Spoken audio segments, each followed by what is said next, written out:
ગીર સોમનાથ વેરાવળના પ્રાચીન રાસ ગરબાની પરંપરા મુજબ રેયોન હાઉસિંગ નવદુર્ગા મંદિર સ્વસોની હીરાબેન પ્રભુદાસ સતીકુંવર સેવા ટ્રસ્ટ અને નવદુર્ગા મિત્ર મંડળ દ્વારા નવરાત્રી મહોત્સવનું આયોજન। માં આદ્યશક્તિની આરાધના અને ભક્તિભાવ સાથે વેરાવળ નવદુર્ગા ગરબી મંડળના નવદુર્ગા માતાજી મંદિર પટાંગણમાં દર વર્ષની જેમ આ વર્ષે 2024 નવરાત્રી મહોત્સવનું સુંદર આયોજન સમસ્ત ખારવા સમાજના પટેલ જીતુભાઈ મોહનભાઈ કુહાડા, અખિલ ગુજરાત માછીમાર મહામંડળ પ્રમુખ કિશોરભાઈ મોહનભાઈ કુહાડાના સાથ સહકારથી સ્વ પૂનમબેન ધાણક, સ્વ અરવિંદભાઈ પ્રભુદાસભાઈ સતીકુંવર પ્રેરિત, સ્વ સોની હીરાબેન પ્રભુદાસ સતીકુંવર સેવા ટ્રસ્ટ અધ્યક્ષ શ્રી દિલીપભાઈ વસંતરાજ ચલ્લા, ગીતાબેન દિલીપભાઈ ચલ્લાના પ્રયત્નશીલ પ્રયાસ સાથે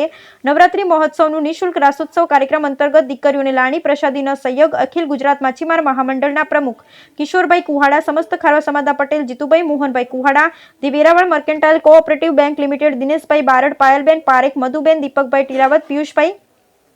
રાજક્ષીભાઈ જોટવા, બાદલભાઈ હુંબલ અને ડોક્ટર દર્શના શાહના મળેલ સહયોગ નવરાત્રી મહોત્સવ દરમિયાન લાણી પ્રસાદીની વ્યવસ્થા ગરબી મંડળ પ્રમુખ મોહનભાઈ હીરાભાઈ ગોહિલ, ઉપપ્રમુખ સોની યોગેશભાઈ પ્રભુદાસભાઈ સતીકુંવર, કિશન ગોહિલ દ્વારા સુંદર આયોજન કરેલ હોવાનું સોની યોગેશ પ્રભુદાસ સતીકુંવર દ્વારા જણાવેલ। બ્યુરો રિપોર્ટ, સોની યોગેશ પ્રભુદાસ સતીકુંવર, વેરાવળ।